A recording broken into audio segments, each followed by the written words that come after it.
NBA slate. As I mentioned it, I realize I have the wrong tag on the video, so I've got to change that. So we're doing our first look Tuesday podcast. Really nice Monday night for me. Back-to-back ones. I almost took down the monster. Ended up coming in second. Also was really deep in the slam. Actually, at one point was winning both of them with looking like I had a pretty good chance with pretty different lineups actually. So it was nice to have a good night. I feel like I've been on point with my NBA takes over the last few weeks, even though it hasn't always resulted in wins. Like Friday, I think I barely profited, but it was like nailing most of the right picks with one or two little glitches. So I'm excited for this little Tuesday slate. It's only a 6-gamer. We've got the big one. We'll call it another springboard slate. Sheets, how did you do? And what are your thoughts on this slate? I did not do well last night, but I consider it a victory that I even noticed that Harden was out at all. So normally I would have just completely missed it. And what was good, it's so funny. I was tracking my lineups a little bit, my early ones, and they were doing pretty well. And then I had like a whole bunch of really, really good lineups that were lined up with Harden and Jokic, right? Just the two of them, and I was all ready to go. And it still said questionable on the DraftKings app, so it said probable, expects to play, whatever it is. I didn't even think about it, and then I said, it was literally 9:23, right? Like 7 minutes. I look and it says, and I see an O by his name. You got to be kidding me, right? So Stays, I gotta go. Give me a few minutes. I had to go scramble back, and the fact that I was able to make any changes at all is I consider that a victory. Well, the good news is you had at least 5 of the games starting then, so at least you have some options. Yeah, I get it, but it's listen, NBA. Nobody said NBA was easy, and listen, it's the fact that you can have back-to-back days like this, or even weeks within the same week to not even take down, but to be successful on slates like this. It's a lot of hard work, man. So good on you. I can't work that hard doing that. So and that's my favorite part is the scrambling. Everybody else, and it is upsetting, but like if I know what I'm in for. No. I had all the pivots lined up. I had made sure that I could get Harden and at least one other Sixer in. The problem is my other Sixers were my downfall. Even Tobias Harris was in my 400 point lineup, who had only 20 fantasy points. And he had like 18 of them in the first quarter. So. Did you happen to see that Philly game, by the way, what happened, which was nuts? Like Maxey went nuts, didn't even get to play in the fourth quarter. Well, they played 1 minute in the fourth quarter. They were down, they kind of gave up down 16 on the back, not on a back-to-back, but just as they were kind of, just beaten up. And they brought in the bench. The bench got down like 20, and then the bench came back and made it a 3-point game with a chance to tie at the end, but never, the starters were never getting back in. So it was just like a wild, it was like a 16-0 run, and in 3 minutes in a game that was completely over with. That people were like, why are Denver's guys even in still? It was just a wild game. I'll tell you what nuts is Monsieur quickly went nuts. He went nuts as we thought he would. He seems to always he's our Nas Reed now of the guard position. And Grimes had a nice day. Grimes was great. It was great for me that my differentiator on FanDuel, my no-owned. I played all the Milwaukee guys, Portis with Lopez and Middleton, which people didn't play them all three together. And then I played Jaden Ivey as a run back who put up 50, which was who? Jaden Ivey. Oh, nice. Yeah, so he was my little run back, which is what helped me lead to the top. But anyway, we get into this slate. It's it's a 6-gamer with a lot of there's still a lot of questions even whether or not we see them. But I'll talk about where all the teams are standing as of right now because there's so much bunched up. The first game, we basically have Washington on the outside looking in. They're 3 games back of the 10 spot, and they've only got 5 games to go. The Bulls ahead of them I believe the Bulls have 7 games to. Oh no, wait, they both have 7 games to go. Excuse me, sorry, I got that mixed up. So it's a long shot at best. With this Milwaukee team, I kind of expect them to play the guys at least as of right now, which I guess we don't need to speculate because it's the first game. Wait, Milwaukee? You mean Boston? I'm sorry, I meant Washington. Excuse me. Oh, okay. Washington on the outside looking in, just basically almost done. But my guess is that it seems like they're going to play whoever. I got Beal is ruled out. I got Kuzma is ruled out. They've all been out for a while. I mean, everybody who's listed in right now. The other people? Okay. Well, all the guys who are listed in right now. This has been the same lineup they've been running out there. So we do have to.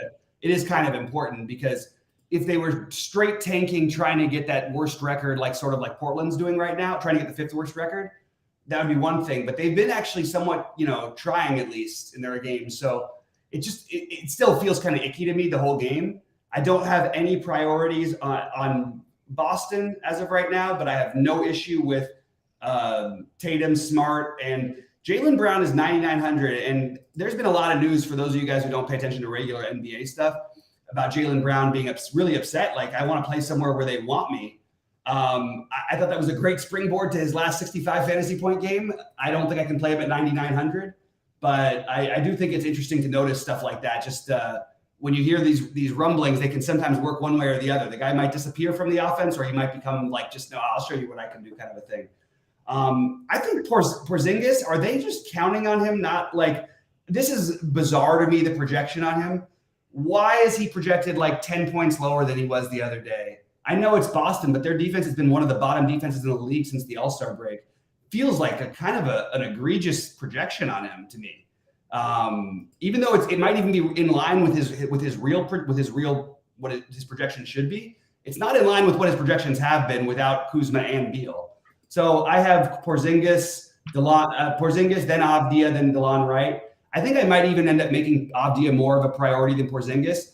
He's another one. Why is he projecting for 28 fantasy points? It just seems like a ridiculous, like a early projection for a guy who's basically gone nuts without Kuzma this season. So I'm very high on Avdia, and I think they can play Avdia and still tank. He's put up 30 in the last games. I mean, he's put up 37, 33, 47, and 37. And 2 of those had Beal and one of them had Kuzma and Beal. And why is he projected to score 28 fantasy points? So I just think it's a mistake. I like the Avdia the best. I think now that I think about it, and Porzingis, those would be my two plays. And I don't think they're going to get ownership. I like the other guys all right too. Monty Morris, if he plays, he didn't play the last game, but if he comes back, I mean, it's reasonable at 4,800. And I think if Gafford plays, again, we don't know if that's going to happen either. But I think at 4,800, he's probably reasonable also. Kristoff, yeah, I mean, I don't know exactly why he's projecting the way he is either. That's kind of what I'm looking at right now. And he's not a bad player or anything like that. And if other guys kind of drop off, like if Shea doesn't play, then it's just more, it brings up more of a need to just get pure fantasy points. So Porzingis will then get probably an upgrade on the slate. And on the Boston side, so where's Boston as far as standings go? Are they trying to win and all that?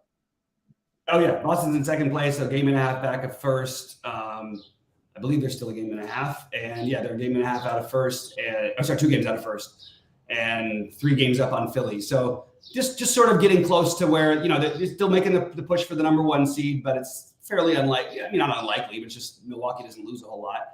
But they've got a chance still, so they're gonna put their best foot forward. They're gonna try to win every game. And by the way, I just want to add that I wasn't saying that Porzingis isn't it's not even a misaccurate projection. It's just a different projection than we've ever seen him without these guys. It's much lower. It's not that he has always crushed or anything. Avdia is more that guy. I just wanted to throw that out there because I sort of could have confused people with what I was saying. I did want to mention I like Robert Williams in this game. He's my as a GPP play. Assuming that Robert Williams is good to go, I think that you might see a little bit of an uptick in minute with him on the court. They're one of the better teams, and this is a great kind of matchup for him. At low ownership, Robert Williams, if we don't hear about great value by the end of the day, is certainly on my list. So, yeah, that's what I've got. So I think Tatum is my favorite of the. I mean, assuming, like I said, there's a motivation. I mean, there's not a lot of guys over 10K today, right? So there's just him and Shea. Everybody else is right under 10K, I think. So it's kind of hard to deny that just the raw fantasy points from Tatum if he plays. And what's his name? Jaylen Brown also, again, just on pure fantasy points is probably worth a look here. So Porzingis, sure. Tatum, sure. Brown, sure. I mean, I don't think that they're. Boy, I was about to say I don't think they're priorities, but the more I think about it, maybe Tatum is a priority. I don't know. I'd have to think about this a little more. Yeah, we'll figure it out as we go through this slate. I think right now it looks like it'd be hard to get him in, but not hard to get him in, but hard to want to be excited about getting him in, but I think he's completely reasonable. Tatum, yeah. I mean, I'll leave him up there, but I don't have as much love. I just think it's important to keep an eye out for the backcourt situation in Washington. One thing is, even when Morris was playing, he's being outperformed regularly by DeLon Wright and by even to some extent by what's his name, Jordan Goodwin. And it is nerve-wracking with Washington because it's hard to know whether they do the tank now and try to lose the rest of their games and see how many extra lottery balls, whether they're getting 8% or 10% of the chance of the number one. But I don't know. That's pretty much it. Do you want to move on to a more fun game? I think the next one is not going to be more fun, but the one after that will be. I don't think anything's fun for a little while, but we'll start with Miami. I think the next two games are just kind of, I don't know, we'll see. But Miami, Toronto, I have nothing here. You have anything here? I like Jimmy Butler. Competitive game. It's that must-win time. They're tied, desperately trying to get out of that seven spot so they don't have to play the play-in. That always feels like a good Jimmy Butler bad projection night to me. So I'm totally good with Jimmy Butler and Bam. To be honest with you, I think both those guys are totally reasonable. Again, it's first look, so I'm going to have more guys on my list than I will later today. I think Scotty Barnes has a very affordable price, and at 6,200, I think that's reasonable. I'm not all that excited about anything else from Toronto, but there's still to have a no own Siakam, Podol, Van Vliet. Yeah, maybe by the end of the day I come on to it. Early look is just Scotty Barnes and Butler and Bam for me as guys who I'm really strongly considering. Remind me the way the play-in stuff works. So you have the 7 plays the 8 seed, and the 9 plays the 10. Whoever wins the 9-10 has to win 2 games to get into the 8 seed. The 7-8 game, whoever wins that one game goes to the 7 seed. Okay. But each year there's been a team that was in the 7-8 game that has been out. So we'll see. Anyway, go ahead. So I really don't have much of anything. What about so you like something out of Cleveland, Atlanta? I guess Mitchell and Garland and Mobley. I mean, they're my favorites of the game, but yeah, I suppose. Now this is weird. Why do I not have? Is Trae Young not playing? Oh, there's Trae Young, but I don't really have him. What? So for anybody who wants to really think about playing Trae Young, and this price is kind of egregious even with this situation, I just want to point out his shots are like this guy hasn't shot 20 times in 6 games. We didn't used to see 2 games where Trae Young didn't shoot 20 plus times, and usually it'd be more like 25 or 30. He's just not. It's just not the same thing anymore in Quinn Snyder's offense. And his usage, while it occasionally will tick up into the mid 30s, like it used to live, it's down in the 20s a lot of games now. DeJounte Murray, and they're playing a little bit better basketball because of it. No surprise there. But yeah, I like the first of all on the Cleveland side, I really like Darius Garland. I know we haven't seen the big number from him in a while. I just think that price is very tempting. And I think if you're not playing him at first look, I think you really want to make sure to prioritize one of he or Mitchell. I do think that again, another team that is in a funny position because they've got, the Cavs are 1.5 back at the Sixers for the 3 seed. They would love to be in the 3 seed, get out of that 4-5. But I also think that there's like no chance of them being caught by the Knicks because they're 5 games up on the Knicks. So you might see the Cavs take it a little bit easy, but that doesn't really seem to be this team's MO. I think between Garland, I actually like Karis LeVert as a tournament play. If you're not, like if I wasn't playing Mitchell or Garland, I would play LeVert. And then I think both bigs are in play. I like this matchup for both of them. It's a pace up against Atlanta. Should be tons of opportunities for rebounds, blocks, steals, all that kind of stuff. And then on the other side, maybe we just keep it, we keep it simple, stupid, and we go with the Trae Young at 9,100. Even though, yes, it's not been beautiful. First of all, how often is he ever really going to kill you here? What's he going to get you, 40? It's not going to kill your lineup. It's a guy. It's just a matter of whether you're worried about him having a high enough ceiling. But I kind of like the idea of playing Trae Young at 9,100 instead of some of the 10K guys. And if not for him, I think that DeJounte Murray is completely reasonable. So And then I think John Collins is in play. Just a lot of guys who seem like reasonably priced that I'm willing to take shots on in this game. And there's not a whole lot I love on this slate in general. So this early on looks to me like a game that I'm gonna want to, as you would say, do some business in. Charlotte, Oklahoma City. If we move forward, I guess I'll start with Oklahoma City. I think Shea is going to sit. He got hurt in his last game. I think he finished it, but from what they said, his ankle wasn't looking very good. This is the first end of a back-to-back. I don't know. I just think he sits. But and we don't get any confirmation before lock or whatever. I would speculate on that a little bit. And one of the reasons why is that if he is in fact out, I mean, it just frees up so much usage. So I think we could talk about that a little bit. First of all, there'd be Isaiah Joe at 4,400 if in fact Shea got ruled out. There would be J.A.L. Williams 6,700, who whatchamacallit. He the last bunch of games that what's his name was out, it was actually him that was bringing the ball up the court quite a bit. So I would consider that also. I don't think I would go to Giddey for some reason. If in fact Shea was out, I would rather go to those other guys. Now, if in fact Shea does play, I like Shea. So it seems like a pretty, let's say, easy thing to do. But only because it starts at 7. The slate starts at 7, and this game was like the 4th game on the board. So you are going to have to make some kind of decisions about these 7 o'clock games. But I do think there's a very legitimate chance that he does sit, and there's a legitimate chance that we don't know about it until later. On the Charlotte side, I like Nick Richards again at 4,700, as will the rest of the United States of America. Aside from that, like even though Rozier is out, I don't know exactly where to go. It doesn't seem right to play Dennis Smith Jr. at 7K, but maybe we're supposed to. And Kelly Oubre at 6,800 at 35% ownership. I don't know if I want to do that either. So I'm a little confused, but I think that the OKC side is certainly one that requires very, very strong monitoring and planning. Yeah, I agree with everything you said, and including that being a little confused because you're trying to find someone on Charlotte who's down guys. They're doing this weird center rotation where they sit one of them out and then they split up the minutes between the other two. So of course, Richard stands out as being a good value. I'm not sure that, I'm just gonna take a look at his minutes projection. Got him at 28.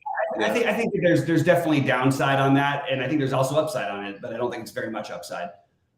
Kai Jones or Richards. If you're not going to play Richards, I do think playing Kai Jones is a good idea. There's your ultimate value at 3K. I have no problem playing Oubre if he plays. Charlotte's had a little bit of a renaissance lately. They've been playing pretty good basketball with these short things. They just beat Dallas twice in a row, who's desperately trying to win. And my take is that, look, if Shea isn't hobbling and can walk, and he's not playing, I don't know what the hell Oklahoma City's doing.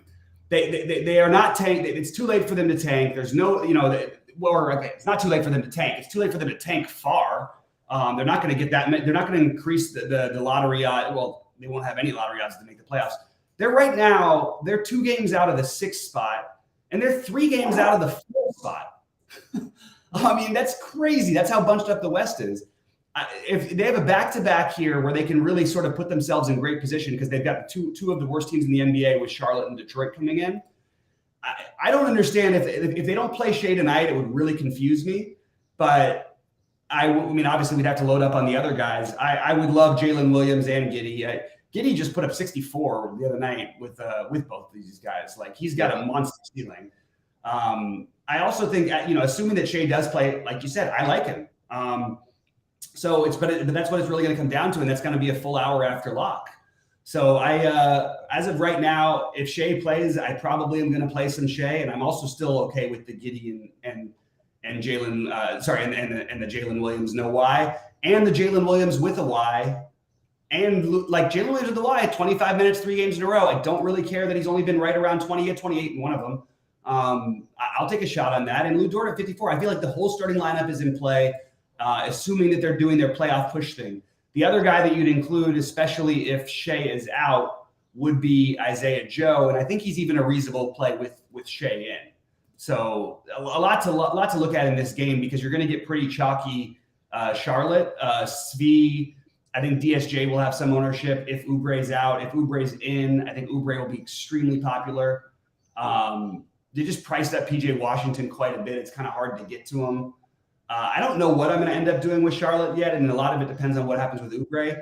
I think if Oubre plays, I'll probably play him and Richards.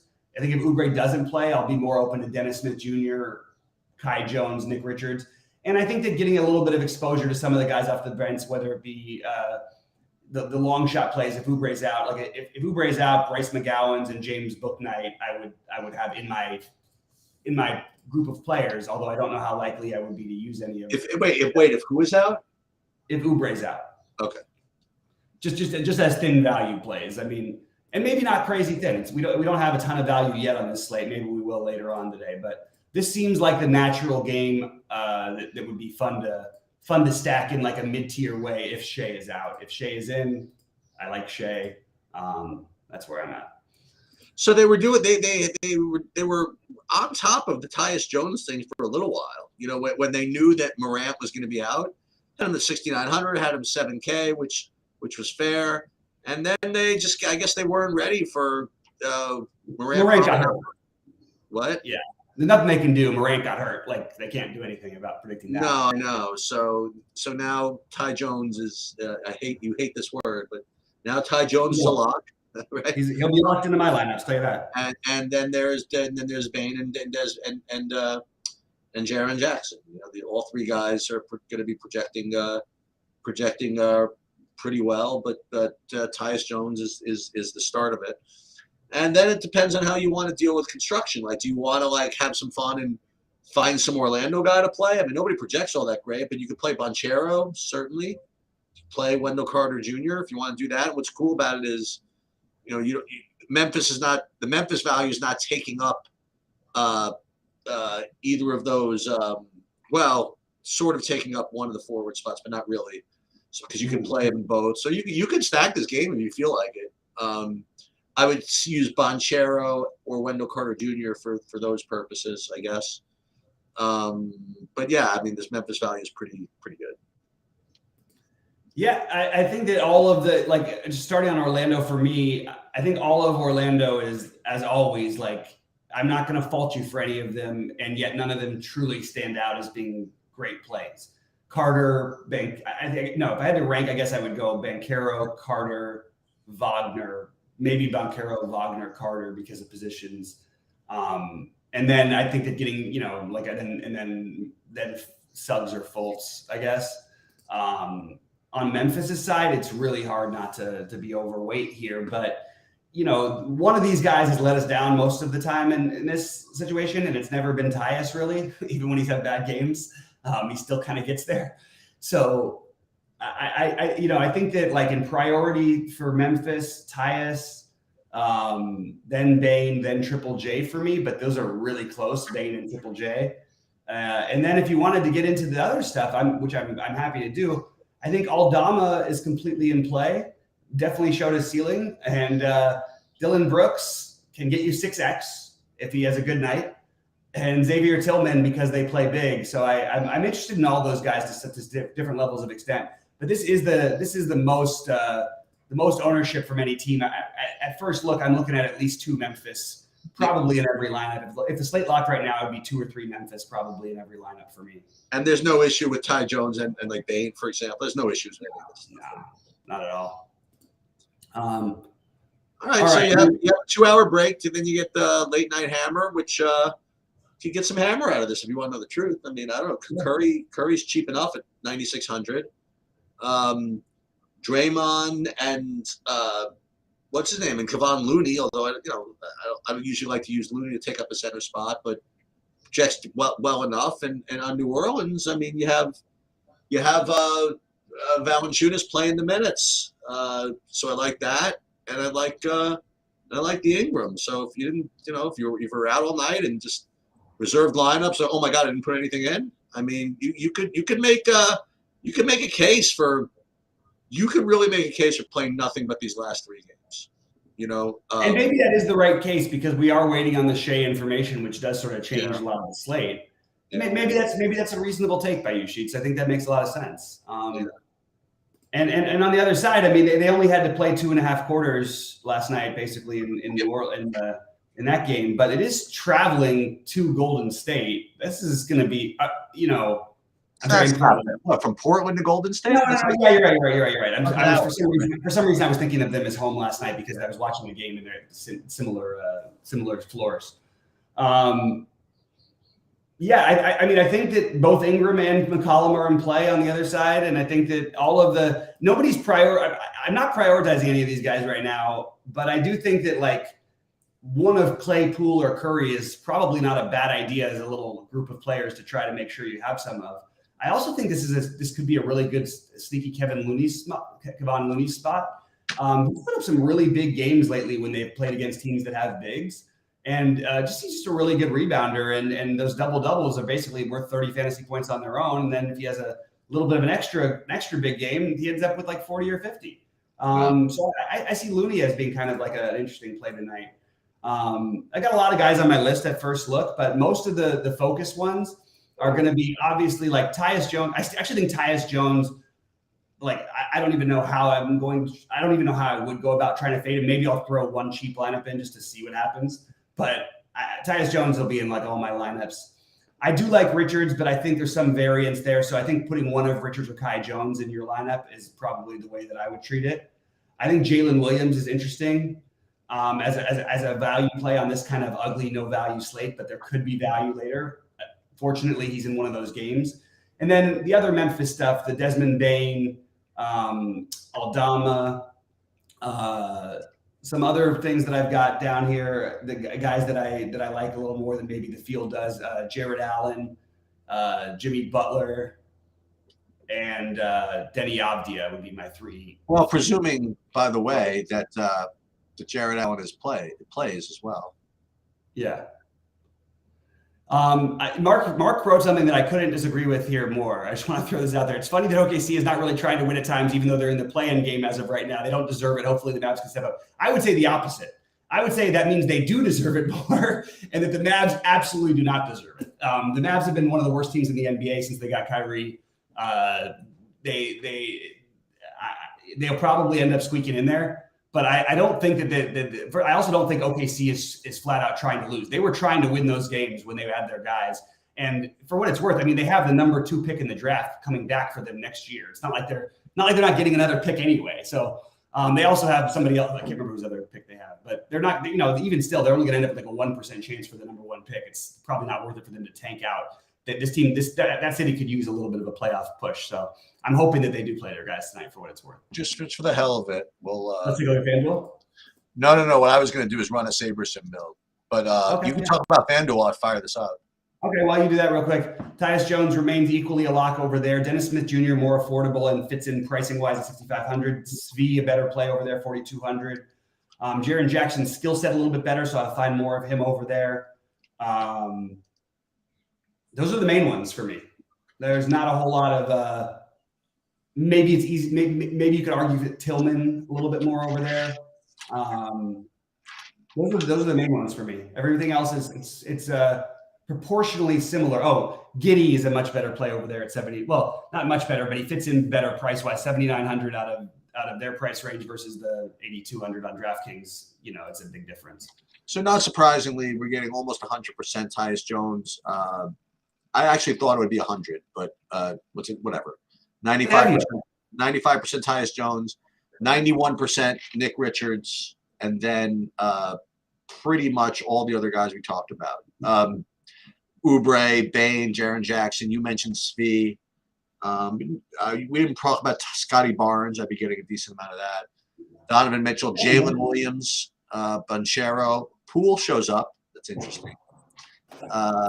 Poole's only 5,900. Okay. I know. And the problem is, the thing is, like, he's killed me at these things whenever I try to take those chances. But remember, he wasn't always getting there when Steph was out. You know what I mean? And then he was like, but like, I mean, he's been red hot lately. So he put up 43 and 39 in the last 2 games. I still think that he's just I feel like he's a tournament play that's going to get cash game ownership at the moment. So that's where I'm at on him. But yeah, it should be a fun one. Sheets, correct me. Are you available tonight? I'm out for live. You're out tonight. Okay, my fault. So I will be live at 6 Eastern. Guys, get in there with your questions. Get in there with the thoughts, and we'll have a nice back and forth. I'll go through probably game by game again, just because it's a small slate, easier to manage than like last night's. And I do want to point out one other thing. The premium Discord, first of all, if you're a member, you have to be in the premium Discord. Last night, when everybody says, what do we do? What do we do with all this stuff? So I just took a picture of, and I wouldn't do this if I was showing everybody in the world this, but we have a small group of members. And I said, okay, here's what I'm doing. And I only got it out probably 8 minutes before lock or 7 minutes before lock or something like that, of the lock of the later games. But all of my adjustments were in there, and that included the lineup, my 2 FanDuel lineups, which were both in the top 1% of all lineups on FanDuel. They were right there for you. So I'm just telling you, it's really handy to have that. And you've got a smart group of people in there to bounce questions off. I really think that's one of the best value adds you're going to get. There's not another site or not another person who plays for a living. And I don't want people to copy my lineups already after the fact, so some guys have already locked anyway. But it's really, really good to get that help from people who know, and then also from other people in the chat that know really well. There's a really intelligent group in our Discord. Anyway, Sheets, anything else before we get out of here? And one other guy I want to ask you about again, just because I'm just looking at a couple of different ideas here, is I mentioned the Dennis Smith Jr. Is it a bad play at 7K?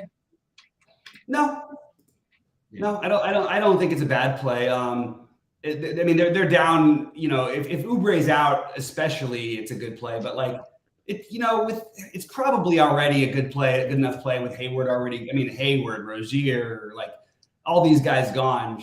I think it's totally reasonable. What did Oubre? By the way, PJ Washington didn't mention, put up 46 and 48 the last 2 games, and he's 7,800 against the weakest interior defense in the NBA.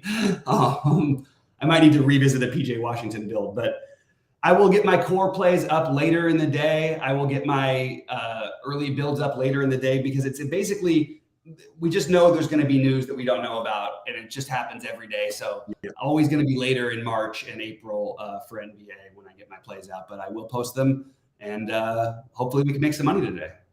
Sounds good. Good luck, everybody.